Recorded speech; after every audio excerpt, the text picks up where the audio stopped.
Hey guys, Rob, Sigma 3 Survival, and today I want to talk to you about how to make some bone hooks. And I think that bone working is an extremely important skill for survival, especially if you didn't bring any hooks. And I can't say enough how important having a fishing kit is.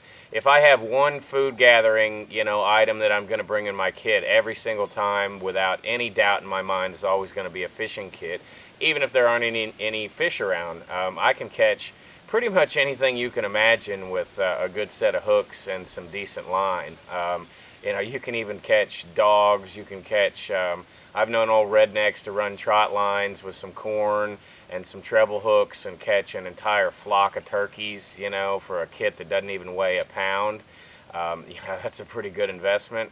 But if you don't bring your fishing kit, you need to know how to catch fish without modern implements. So we're going to show you how to take just a regular old jawbone. This is a deer jawbone, and turn this into a hook pretty quickly with just your multi-tool. Now you can do all this stuff with sandstone or any kind of rock that you find around, but just like anything that you do with rocks, it's going to take a ridiculous amount of time. So I'm going to speed the process up, having a file. And this is something I always carry. I've always got a Leatherman either on me or in a vehicle or somewhere close in case I do ever need it for these situations. So it's definitely should be a portion of your EDC. Now the first thing to remember with with bones is that they're pretty easily worked. I mean, all it takes is a little bit of work for me to start shaping and forming a section. And I can take this deer bone, or this jawbone, and basically probably within, give me an hour and I should have a decent hook. Now, I personally believe that bone working is an extremely important skill for the sheer reason that there's not a whole lot of other ways to produce primitive hooks in the woods. And then also something else that, I'm not a big flint napper. I don't believe in flint napping as much for the simple reason that you never have the tools around or the kind of flint that you need in order to make those tools. But I've always got bone around, and I'm always going after animals, so it's always in abundance, and I can make pretty much anything out of bone that I could make out of stone.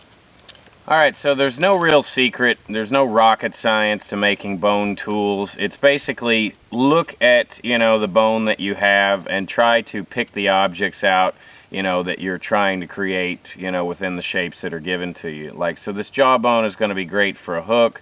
Other sections of it might be good for an arrowhead. Other types of bones, like smaller, like leg bones or arm bones, are going to be better for awls, things like that. But the unique thing about this one is it's got, these jawbones have a little bit of a kick off to one side, and I'm going to use that to my advantage, and I'm going to actually have one section of my hook that's the pointed section is going to be slightly offset from where it's tied up here. And the reason that's good is it's more likely to get hung up or hooked into their jaw. If you've ever looked at a catfish hook, they always have something similar. The hook will be off to one side a little bit. So I'm going to work this knob down right here, and then once I get that cleaned up, I'll form that into a point, clean this section up, and then I can break it loose. So I'm just forming this up. You want to look for the thick spots. Obviously we want more of those. The thin spots are more likely to break off, so eventually I'm just going to break this tip off once I get the grind to where I want. And right now I'm kind of focusing on getting this into a point. And hopefully y'all can see this, but there's a little bit of an offset to the hook there so that it sets off to one side. So I'm just going to get this razor sharp and then focus on the rest.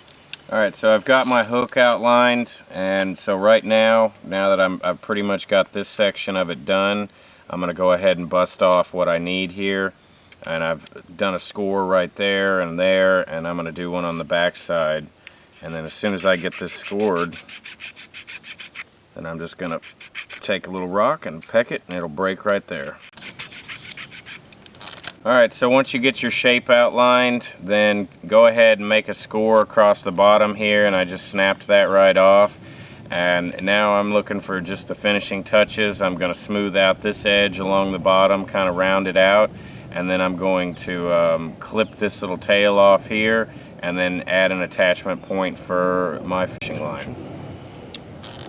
Just about got this done. As you can see, the side of the hook is nice and offset to one side. I've thinned it out quite a bit. That took the longest time, is to do the little detail work on the inside here. And really the only step left is I'm going to make a little notch right here to kind of set my cord in, and then I'm going to sharpen this up a little bit better, and it'll be ready to go fishing. Alright, so here's pretty much our finished product. You know, the point of the hook is offset from the center main line, just like you'd see on a lot of catfish hooks, which is what I'd primarily use a bone hook like this for. Then I've got a little notch to set my cordage in, my primitive cordage. And I would also add pitch glue to connect it. So take some pine sap or whatever kind of primitive glue you have, and when you attach your line to your bone hook, then you want to cement it on there with some glue. So here's our finished product, guys. You know, I can't say enough about working bone versus doing skills like flint knapping. You know, a lot of people get into flint knapping, and it's been my experience, and I've been to primitive skills festivals all over the country, that a lot of the flint napper guys, that's all they do. You know, they might have a couple other skill sets, but flint knapping is so difficult that it takes years and years to master. Now, you can bust out a little flake or something that you can stick on the end of, you know, an arrow pretty easily. But I always teach my students to use bone, because you're already going after small game to begin with, because you got to be eating. You know, all the animals are going to have bones, obviously, so it's a good resource. And most of the time you can find bones sitting around out in the forest. And I can work these into any shape in a short amount of time, probably quicker, or at least as quick as flint knapping.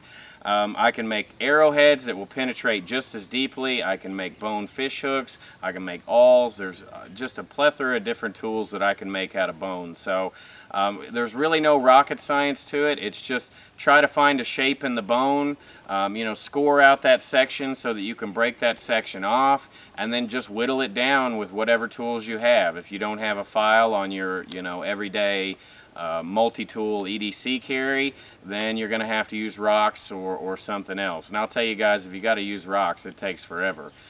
With a good multi-tool, it takes me about 2 hours to knock out a hook, so keep that in mind. There are other primitive methods out there. You can use thorns. You can even make treble hooks out of thorns. So those are some other options, and hopefully we'll have some videos in the future about how to rig those up. And as always, share, like, and subscribe, and throw your commentary over in our survival forum. Thanks. Sigma 3 out.